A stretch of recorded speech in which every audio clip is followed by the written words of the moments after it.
on recording. So can I please get a thumbs up that everybody is okay with recording this? If you're not okay with it, I need to have you leave. It stays on the dashboard. Thank you, everybody. So we're going to begin. We're recording. This is Power of Patience. I'm Lynn Becker, CEO and founder, and I am beyond excited, as you can all tell, to have this webinar. I've introduced upper cervical chiropractic on and off, and then we recently did a blog, and I have Dr. Kris Peterson here with us today. Give us a wave, Kris. And two of his patients, which are my daughters, full disclosure, Alex, give a wave, who went through neurooptometry with us, and Natalie, my youngest daughter. And Natalie was the inspiration to start this, and Alex, my other inspiration to start all this, to help everybody. And I myself, as you all know, come from clinical trials. I believe in clinical trials, but I believe in a balanced approach, alternative medicines as well, because I believe in putting the body in the position it can heal itself best in. And one of those techniques is chiropractic. And I stumbled upon Dr. Kris because Alex, my oldest, was in a car accident in Atlanta, and that was concussion number 5 at that point, and 4, sorry. And she wasn't getting any relief. And then I was referred to Dr. Kris. And when I called to set the appointment up, he went through his introduction. I gave Alex's history and background, and the first thing out of his mouth was, "Oh, I'm a concussion expert." And then the first thing out of my mouth was, "Oh, sure you are." Everybody's a concussion expert, right? But he explained what he did and his process. And then I took a deep breath and I went, "Oh my God, it's so logical. Like, how come we don't know about this?" And then I told him about Natalie's case. And as you all know about Natalie's case, I've discussed it before, but I then begged him to see the two of them. And with that introduction, I would like Dr. Kris to say a few words, and then have Alex and Natalie give you their first impressions, not what resulted, but their first impressions as well. So Kris, take it away.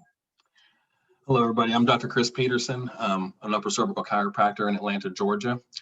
I've been in practice since 2003. I've always been an upper cervical chiropractor. I'll speak about that a little bit later. But basically, a lot of people have been to chiropractors, or they haven't been to chiropractors, and they have this idea about what chiropractic is really about. And many people don't realize that there are different types of chiropractors out there. And upper cervical chiropractors are much different than your typical full spine chiropractors that adjust from the entire spine, okay? We have got a major focus on just the top 2 vertebrae in the spine, the C1, which is atlas, and C2, which is axis. These 2 vertebrae are very different from the rest of the vertebrae in the spine. There's a lot of reasons why we focus on them. Some of the more important ones, they're the 2 smallest vertebrae in your spine, and scientifically they take the most force. Okay, there's no discs or locking joints in the upper cervical spine, therefore they're the most freely movable. So these 2 things, being the smallest and the most freely movable, lead them to be the most commonly misaligned or subluxated vertebrae in the spine.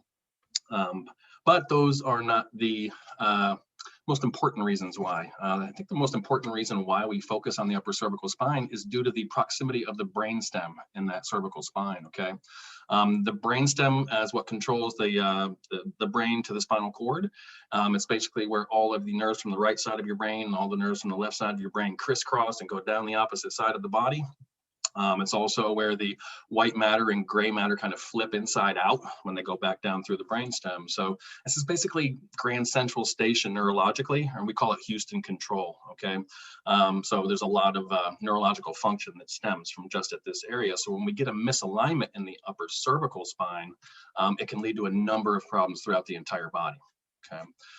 So that's just one of the differences between the 2 types of chiropractic.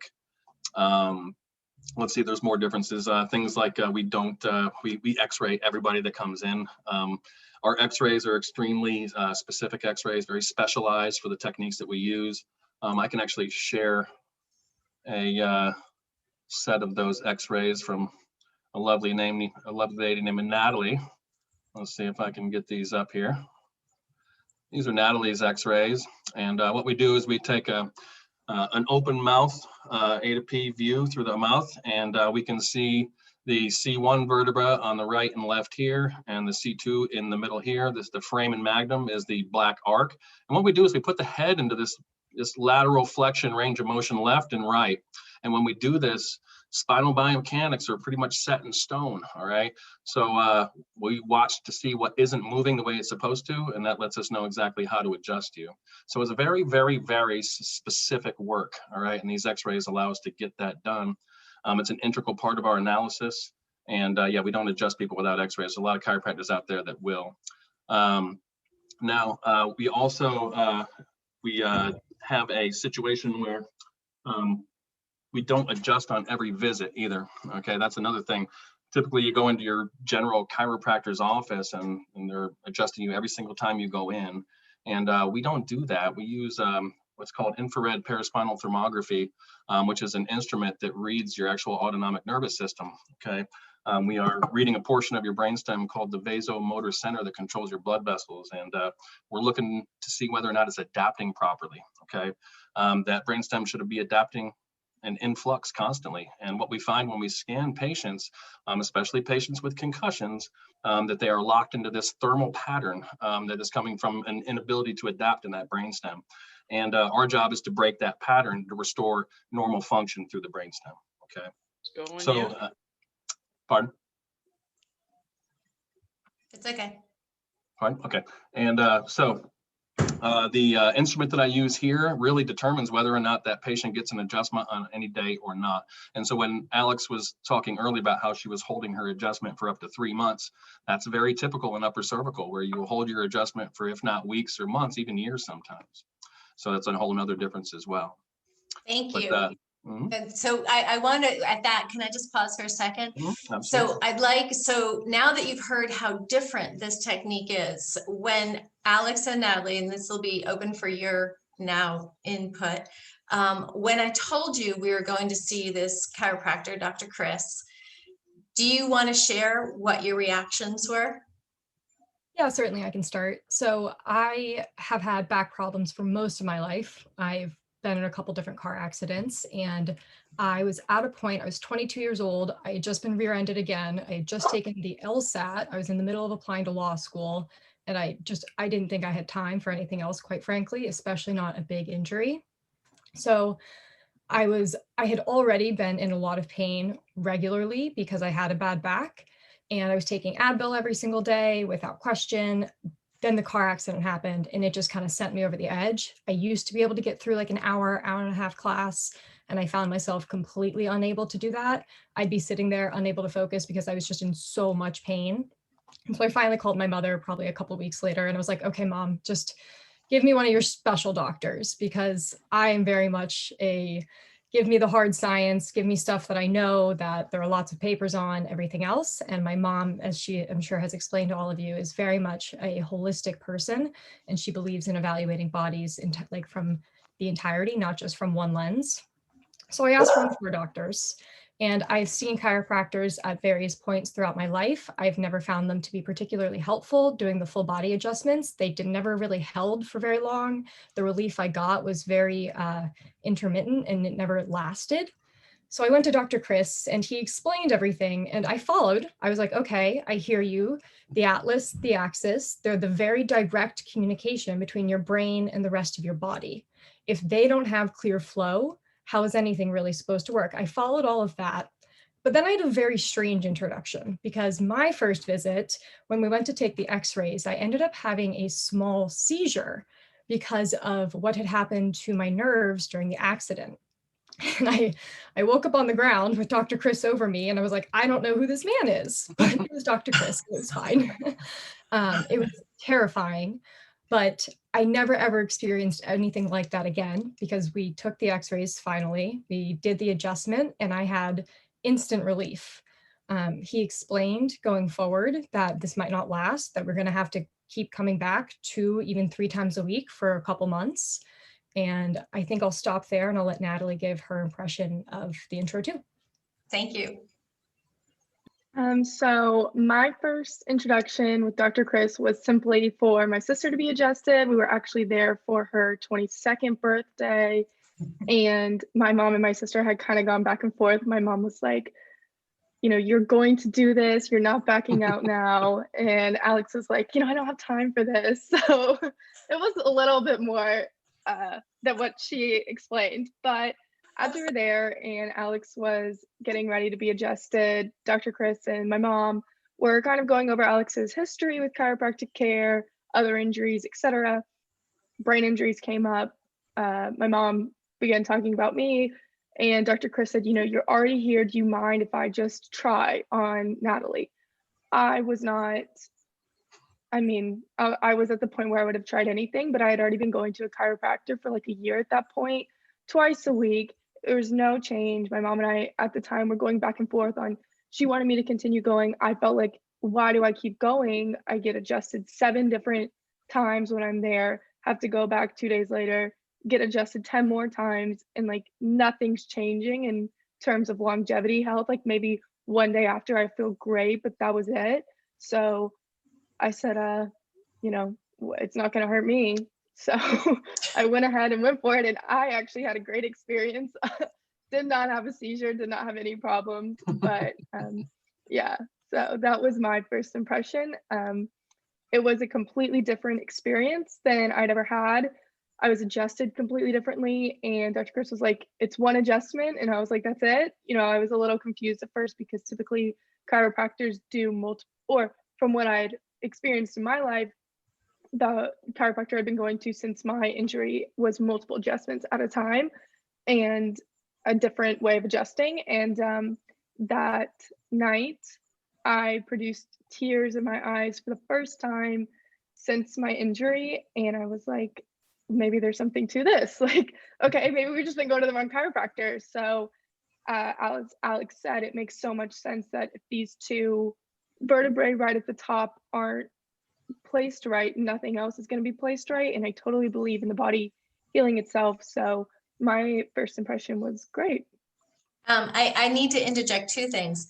First of all, that's the power of a caregiver, right? Other caregivers who might be here, like, you know, you're going to do this. So, but Natalie had not made tears for 4.5 years since her injury. So she really downplayed what that meant. Her eyes were becoming like a woman of an 80-year-old. Her muscles were protruding through her white part of her eyes. And she was having to go back to another year of vision therapy, which was devastating. And she also downplayed the fact that she couldn't walk on a treadmill for more than 5-10 seconds without passing out. Her heart was severely compromised, among other things. So you need to set the stage a little bit more for what's to come. So, all right, so now you guys all know the backstory. We weren't all buying into it, right? We had been to other chiropractors, but it was just so different. And my philosophy is you can't do what you don't learn, right? So you really have to always ask questions and open yourself up, particularly since if what you're getting from a clinician or provider is, we just don't know, then you really have to take control to get yourself as best as you possibly can. And there's no right or wrong way at this juncture because, again, we just don't know what to do for brain injuries. So, all right, let's go back to Kris. Do you have something that you want to queue up, or do you want me to go ahead and ask a question for you? Go ahead and ask me a question. All right.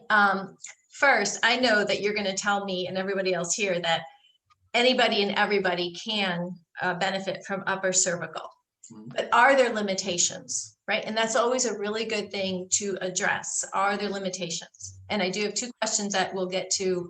Somebody had sent in before towards the end as well. Fantastic, not a problem. Yes, of course. In chiropractic philosophy, a lot of people don't understand that chiropractic has its own philosophy, okay? And in that philosophy, they do mention limitations of matter. Okay, so of course our whole bodies are made of matter, all right? But there's some magical force that's holding all this matter together. And it's giving us all of the properties and actions of that matter, okay? In our living thing in chiropractic, we call it your innate intelligence that holds everything together and keeps everything moving and functioning properly when you go to sleep, so you don't have to consciously think about all the functions in your body. And so we understand that if the matter has been affected, then we can't change that. All right. Like say somebody, like I have many patients that have implants. All right, so they got, it's like people with deep brain stimulators that are on Parkinson's patients with deep brain stimulators. That's a limitation of matter. All right, we've got stimulation going into the brain stem all the time because of these things. So there's only so much that I'm going to be able to do for this person. I've got patients that have had neck surgeries where they've had discectomies and that sort of a thing. I can't put discs back into the body, okay?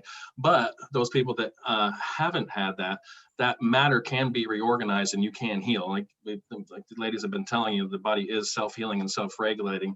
That's one of the fundamentals in this office that people have to agree to before they get under care. And when it comes to those limitations, I don't put those limitations on people's body. I let them be shown to me in here, okay? I've had people come in here with these, I look at their x-rays, I see all this damage and they have all these complaints and all these symptoms. And my job isn't to treat the symptom. And that's what my patients really have to understand. My job is merely to remove the interference in that brainstem to allow your brain and body to communicate properly again so you can heal yourself.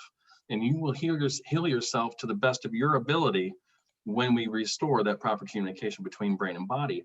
And that means you will adapt to even those limitations, okay? So you'll be, it's like, that's what I tell people, is I don't know what's gonna happen when I get you adjusted. I just know it's gonna change your life, all right? Because you've got all this potential that's kind of backed up that you're having to use in this crisis situation because your brain is thinking there's a huge problem right here, okay? So it's like using a lot of the energy to try to take care of this, and that's what's interfering with that information going back and forth through that brainstem. So once we clear this out, it doesn't matter what the problem is. When the brain and the body communicate with each other properly, you're going to have some healing happen, okay?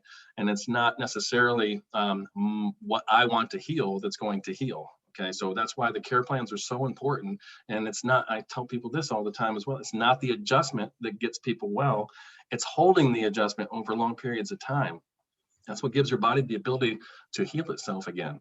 As a healing takes time, we say that all the time in here, all right? So yeah, there are limitations. Like I said, I can't change the matter of your body. I can't put something in the body or take something out of the body. All I can do is restore normal neurology in order for you to heal yourself the best you can from whatever ailments you may have. All right, so on that note, a question came in: can upper cervical problems cause functional neurological disorder? Kris? Functional neurological disorder it's absolutely.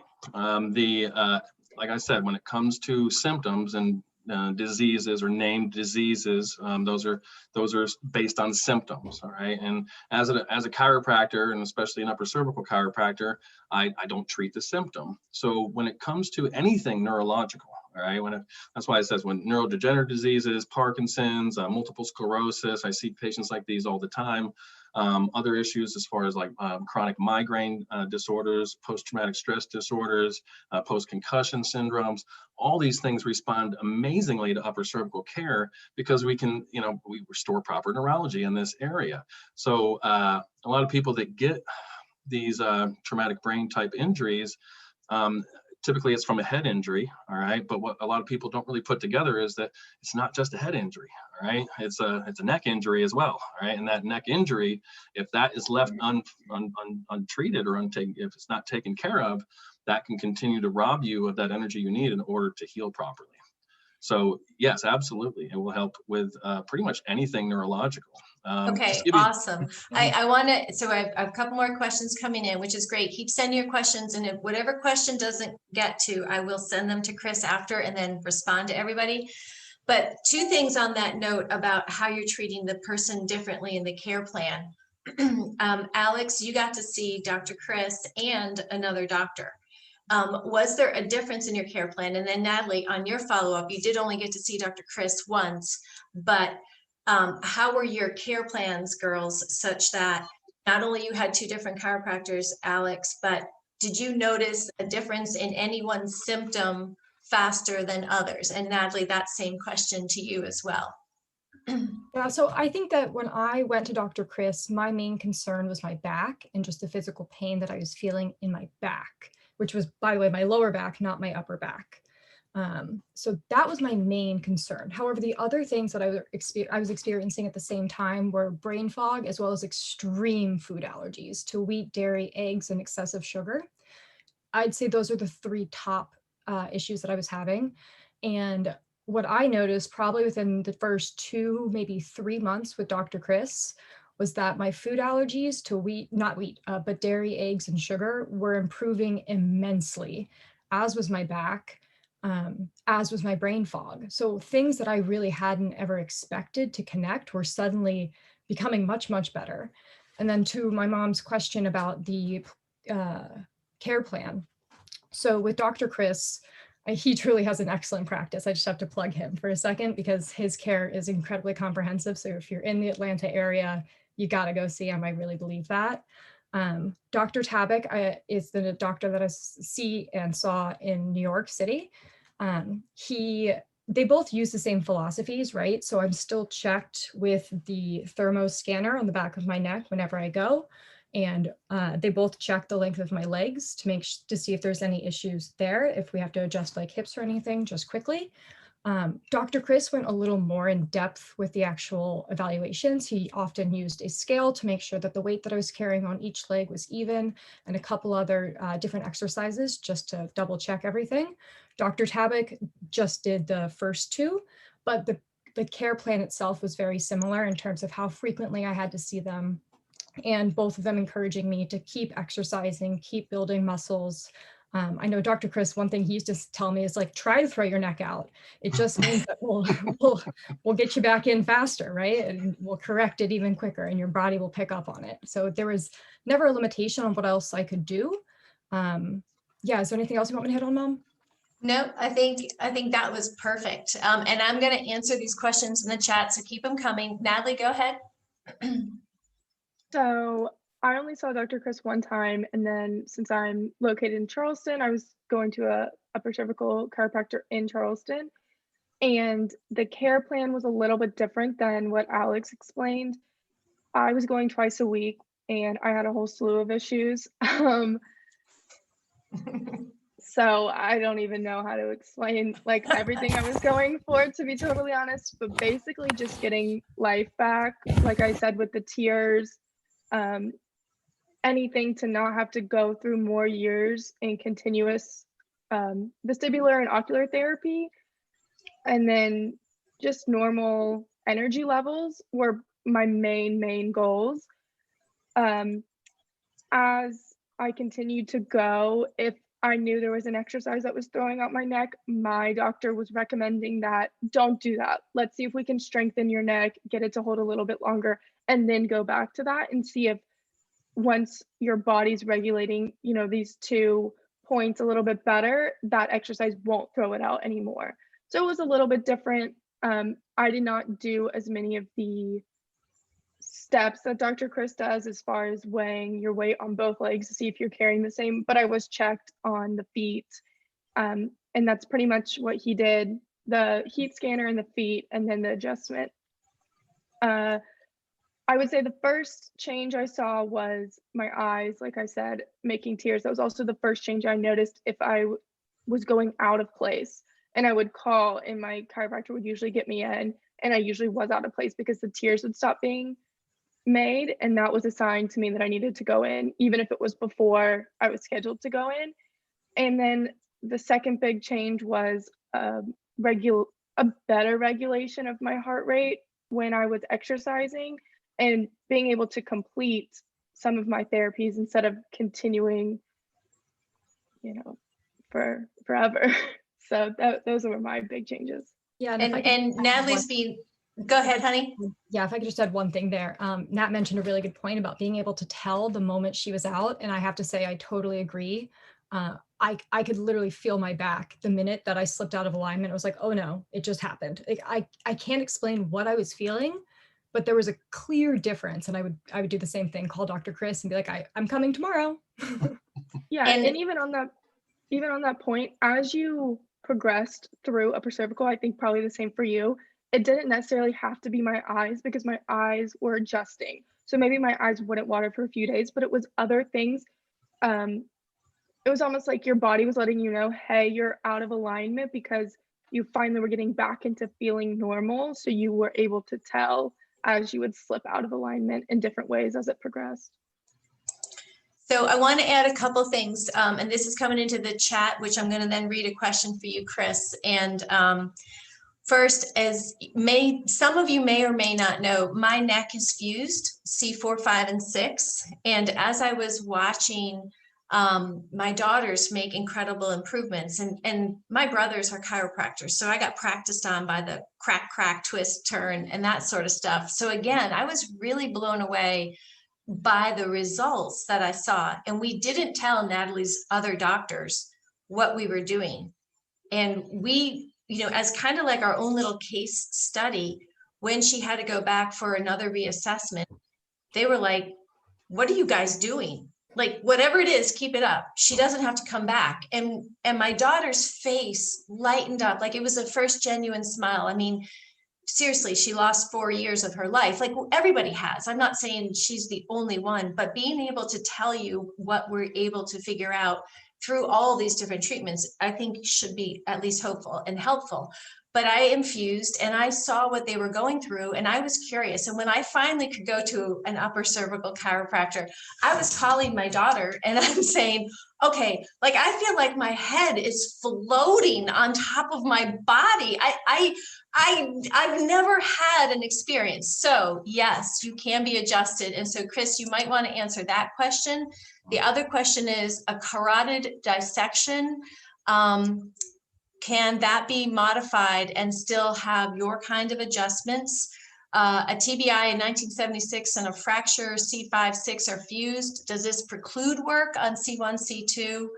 And yes, in Toronto, we have a link on our website, and I'm sure Dr. Kris will even look for a referral for you in Toronto. So I may have hit them all, and I got to give a shout out to Diane, because Diane, you are like mirror imaging all of the symptoms of my daughter, Natalie. So I'm so happy you're here.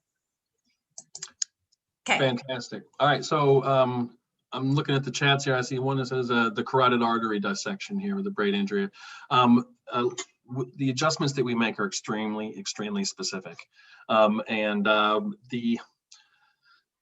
lot of the twisting type of chiropractic adjustments that Lynn was used to, with the cervical spine being twisted completely, that can really be contraindicated when it comes to those types of injuries. But with the upper cervical, especially the knee chest that I do, let me go here first. There are many different types of upper cervical chiropractors out there. It's not just the type that I do. I do a specific technique called knee chest upper cervical, and this is what Dr. Tabak that Alex goes to, and Dr. Youngblood, that I think that's who you went to, right? Natalie is Youngblood. Yeah, so these guys, they're all knee chest doctors, and the reason why knee chest is so different from the other ones is our focus on the neurology and our use of the thermography instrument, okay, and to let us know when and when not to adjust. But all upper cervical adjustments are effective, every single one of them. And some of them are really light force where you can literally barely feel it. Okay, it's just like a flick on your neck. But these guys aren't looking at your neurology. They're a little bit different. If anybody has any questions on different types that might fit you a little bit better, my email address will be up here later, and you guys can send me questions. Okay, but yes. Especially people with dissections, because you're looking to heal your body properly, right? And if your neurology isn't right in here, you'll never be able to heal or adapt that injury. All right, you'll just be doing the best you can in a crisis situation to kind of keep it working the best you can situation. So, absolutely, people with that type of an injury can be helped. Let's see, C6 lamina fracture. Intervention, are there any so same thing, any kind of fusions. I have many patients that have discectomies. I have implants put in, fusions, and all this other thing. I've got a lot of these people that have come in here in a lot of pain, and they think that because that is there, that's the cause of their pain, but it is not the cause of their pain. Pain is a signal. Pain is a signal sent from the body into the brain, and there's a feedback loop. And if there's any interference in there, you could be getting pain when you shouldn't be getting pain. So, I mean, that's where some of these miracle cases come in, where I make one adjustment and they're out of pain literally in a second. Other cases that have a lot more tissue damage take a little bit longer to take care of. But even with a fusion down here, we're making adjustments up here, unlocking the spine. And how does that work to help something down here or even your lower back? It's really simple. Like what happens when the upper neck gets locked is it locks your head into a tilted position because of the shape of the atlas vertebra. And when that head gets locked in a tilted position, you got this hardwired reflex in your brain called the righting reflex, and it wants your eyes level with the horizon. And if your head's tilted like this and you can't do this because it's locked, then your brain's got to find a way to get those eyes level with the horizon. So it'll drop a shoulder until your eyes are level.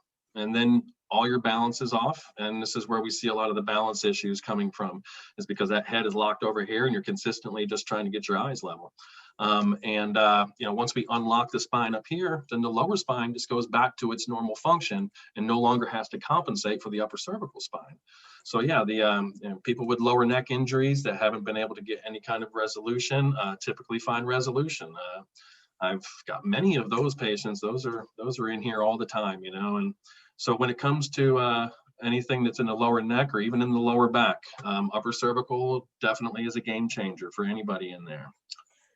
There's two questions in there that were, one is a car to bike, which I'm going to let you take that, Kris. The other one is my neurologist poo-poos chiropractic care. Okay, great. Well, unfortunately, they're not educated enough, and I will stand behind that statement until I die.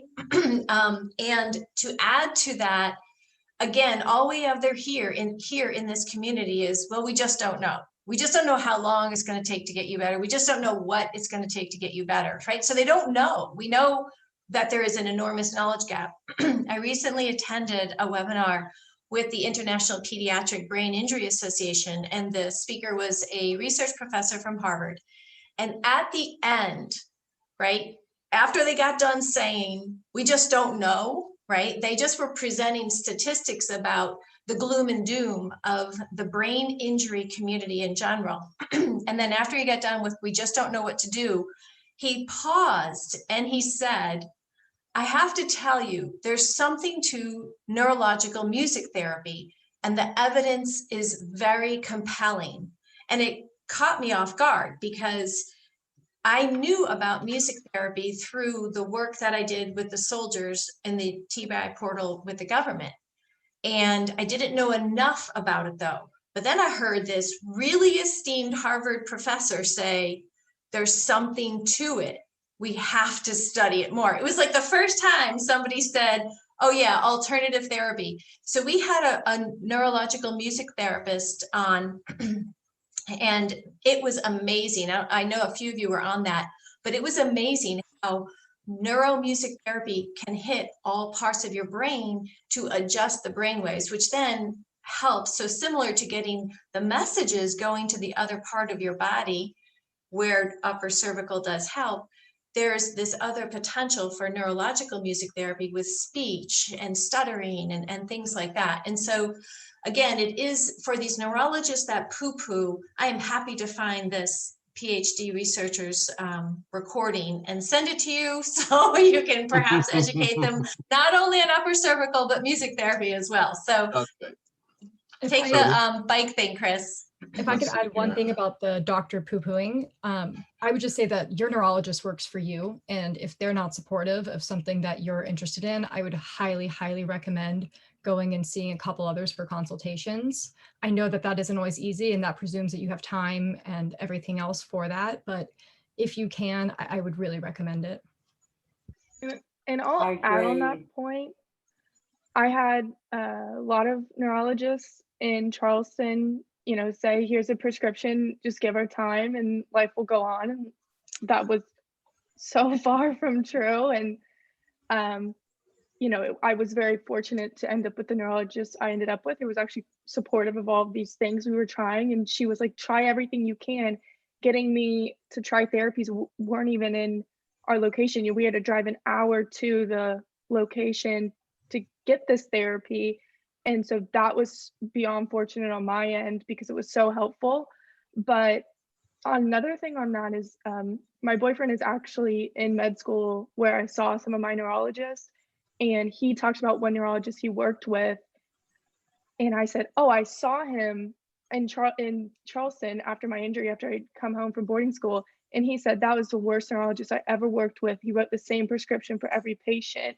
He didn't listen to them. So another thing is, like Alex was saying, they do work for you, but a lot of them get stuck in their ways and they're not willing to even consider better things. And med students are even saying, if I had a kid, I wouldn't send them to him. And a lot of times we think doctors, they have all the knowledge. Well, sometimes they just don't, and sometimes they just don't want to listen to us. So it is important to advocate for yourself. And in my case, I was really lucky. My mom was advocating for me and wouldn't stop, but it's also very hard to do that.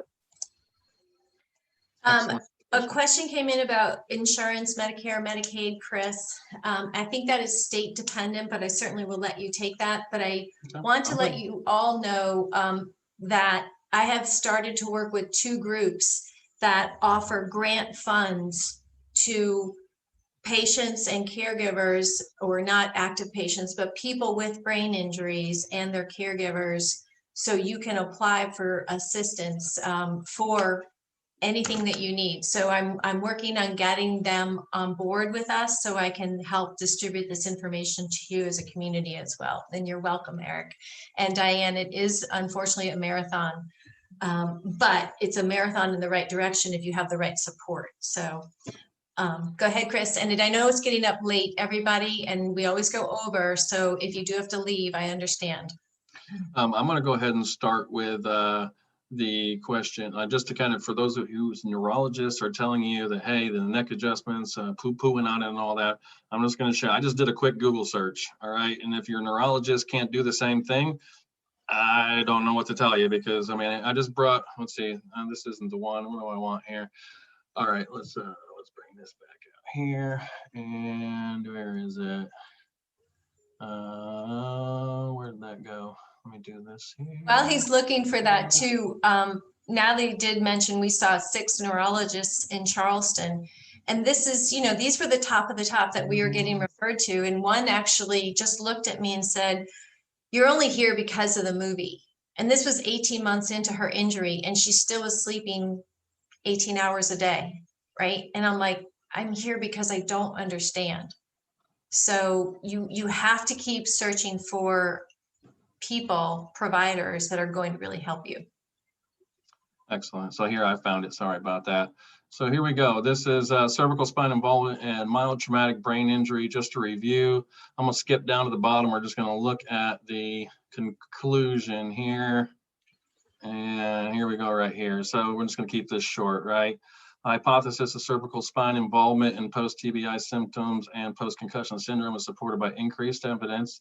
Largely accepted health professionals should consider assessing the cervical spine of patients affected by TBIs. Some original data articles support this theory and show that persistent headache and post-concussion syndromes are often related to musculoskeletal pathology of the cervical spine. TBI management and treatment. Few articles in the literature are available, but well-defined studies showing interesting results about manual therapy, aka chiropractic adjustments, and exercises are effective tools for healthcare practitioners. Further studies are needed, blah, blah, blah. The evaluation and treatment of the cervical region are a major step to improve in TBI rehabilitation. So it's all there. Obviously, these guys either don't want to let you know that, or they're just not doing their research. That's my take on that. Okay. Absolutely. There is a lot of research out there. Heidi Havoc has got some great research. Dr. Scott Rosa has got some great research out there on a lot of these post-concussive syndromes and TBIs. So the research is there, and if the neurologists aren't reading it, then that's on them. And so what the Beckers are telling you here, as far as use discernment, and don't quit just because somebody's telling you to. Now, the patient with the car bike accident, that was my other image here. Let me pull that one up. Good here. Let's get rid of that one there. Now, this right here, where'd you go? This image here, share, kind of shows what happens when that upper misalignment, we get that head stuck in that tilted position. and it starts using these muscle groups to get your eyes level, so it drops that shoulder, and you're having all these right-sided issues. And typically when we're seeing problems on one side, it's typically due to problems in that brainstem, right? Well, these are all the muscle groups that are being used to try to get your eyes level with the horizon. So when we unlock the upper cervical spine, these muscles no longer have to contract to create this situation, so they relax, and yes, those shoulder will come up, the hip will drop back down, the leg will no longer be short, and those muscles start to relax. All that energy gets to go back to your brain for you to use it to heal yourself again. So absolutely, you are an upper cervical candidate for 100%, would definitely help your condition. Let me get that out of here. Yeah, and let's see here. As far as chiropractors in anywhere, there's a great website out there, uppercervicalcare.com. It's basically a doctor locator, but that's going to have all types of upper cervical chiropractors in it, including knee chest. There's another one called Nuka. There's Blair.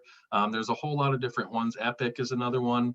All of them are a little bit different, but what I implore you to do is to look for those ones that are using thermography, that are using that neurological focus, okay?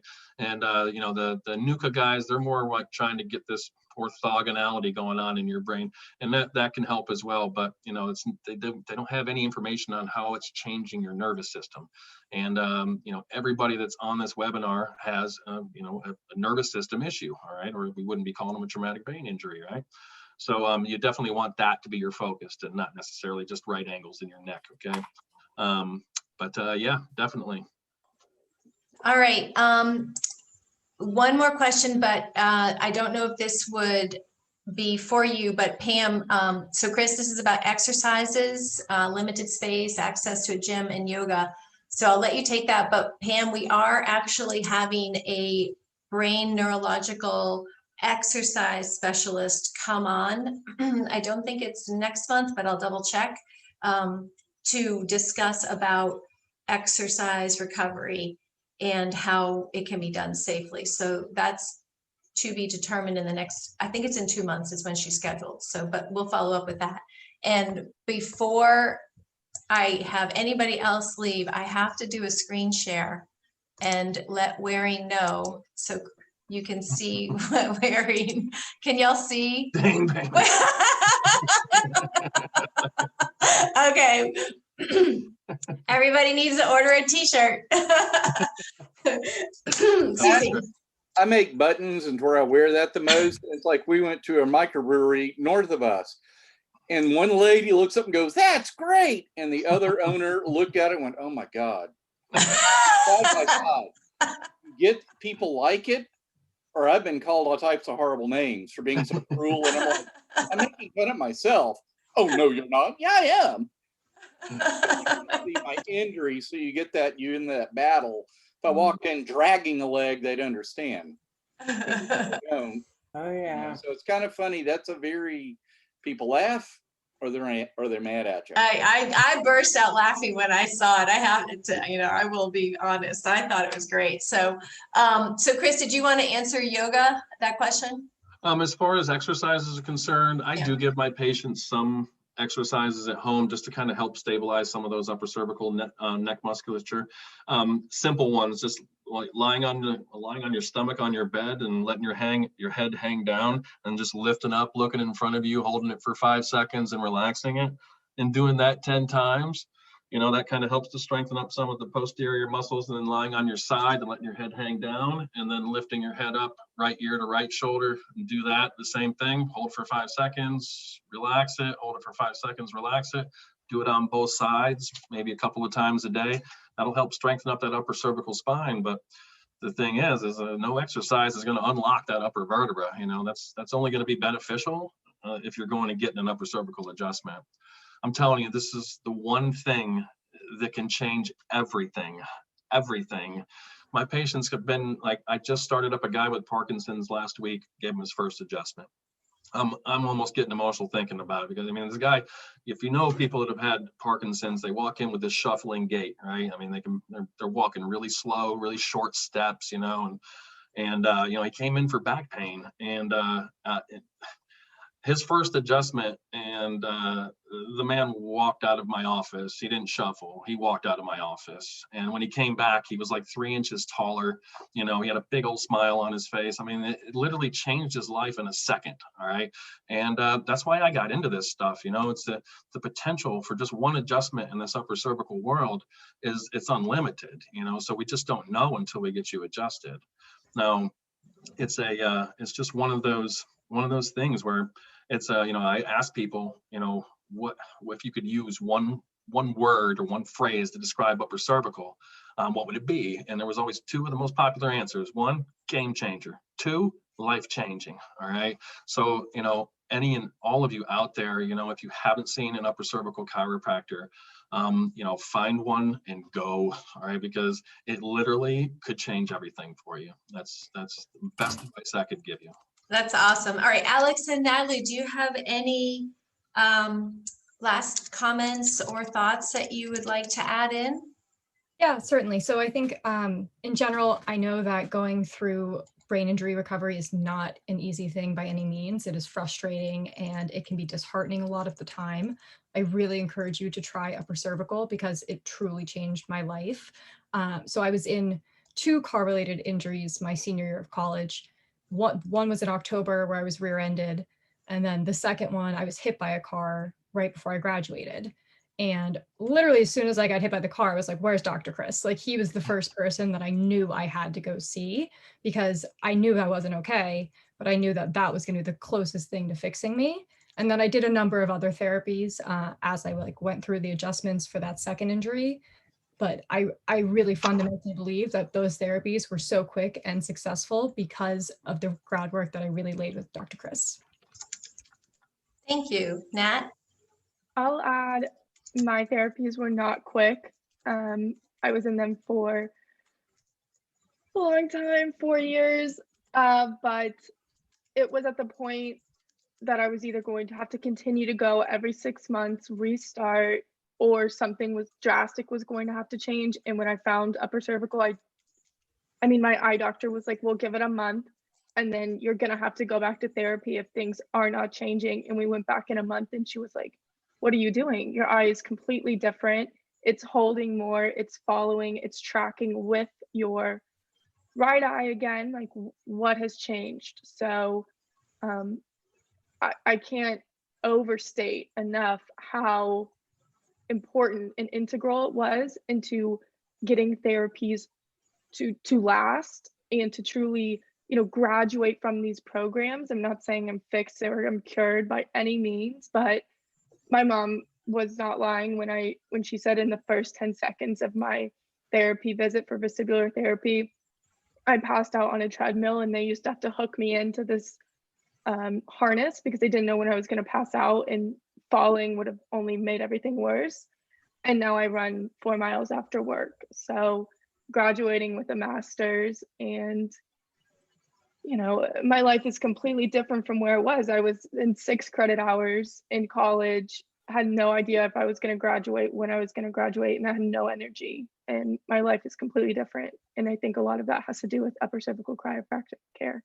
Yeah, and just to clarify that distinction that Natalie and I were making there. So with my really bad head injury, I had already done 10 months of upper cervical work, and I kept going as soon as that injury started. I restarted basically the regime over, going every single week.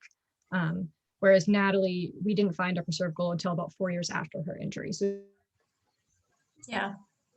And when you tell a young through ocular therapy and vestibular therapy for 4 years,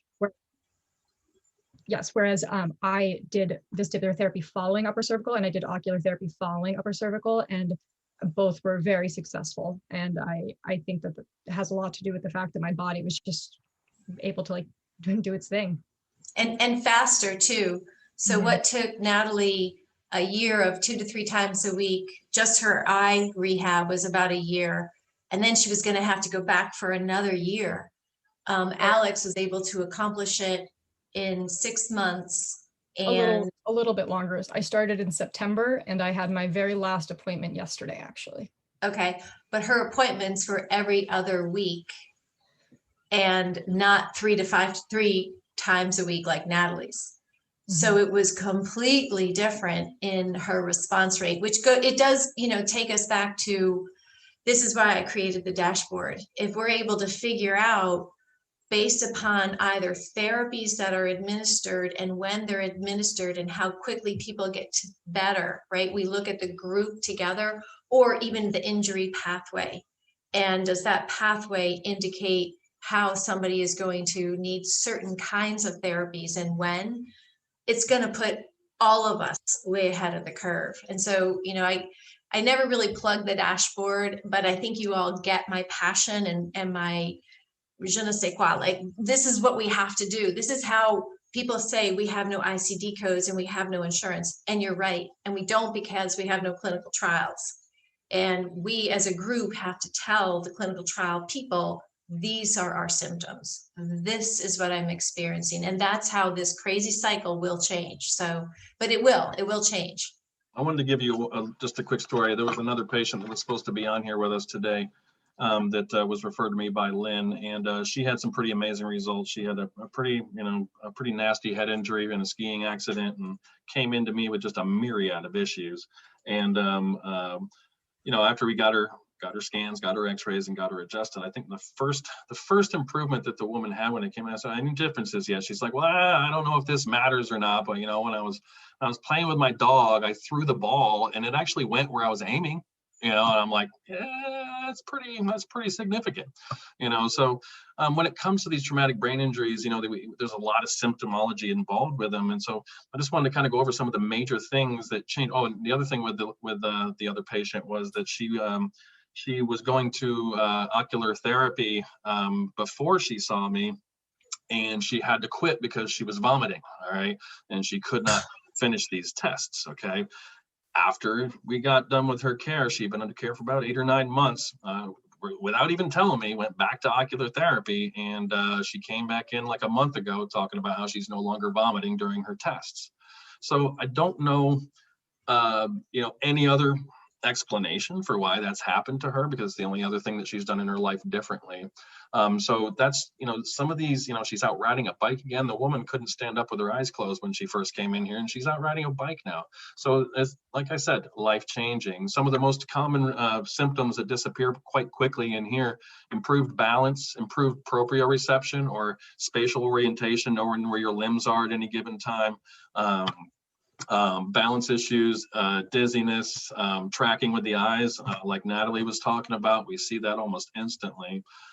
Cranial nerve function, I just had a patient last week, and she would stick her tongue out and it would just go straight to the right every time. It didn't matter. It would just go to the right. One adjustment, tongue started coming out straight. So there's no doubt that upper cervical changes and improves function in the brain. And if we can change the brain, we can change your life. And that's just about that. Oh, that's beautiful. That's absolutely beautiful. So yes. So I wish you were in Texas. What part of Texas are you in, Kelly?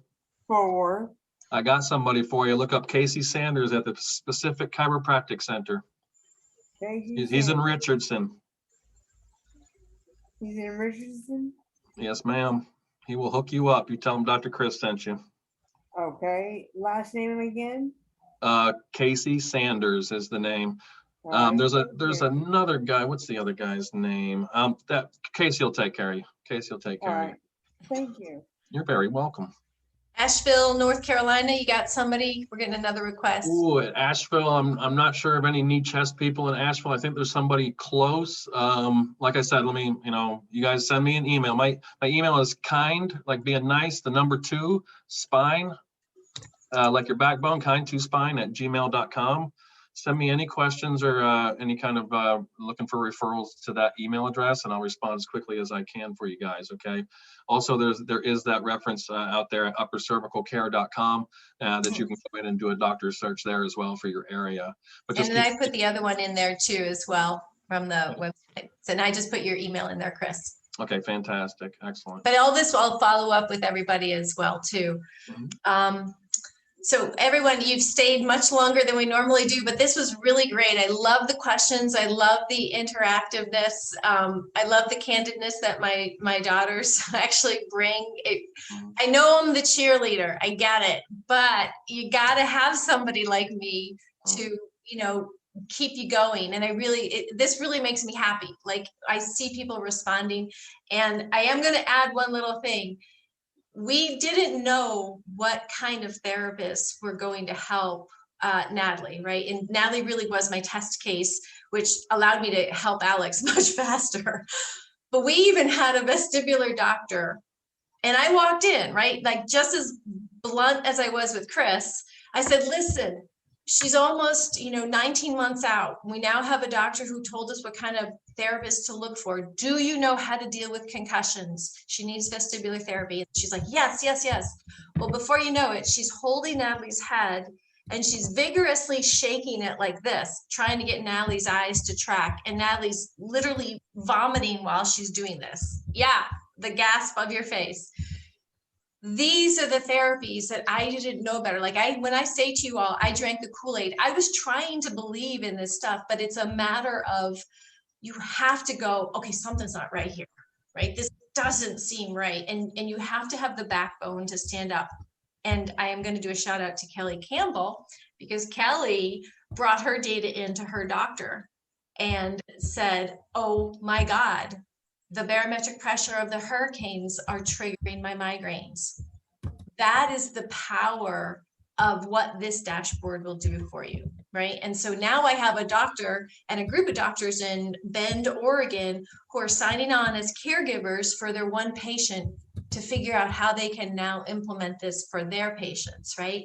So it all is a game changer, and hang in there. We're gonna make it right. All right, any last questions or closing comments? All right, well, with that, I'm going to stop recording, and I want to thank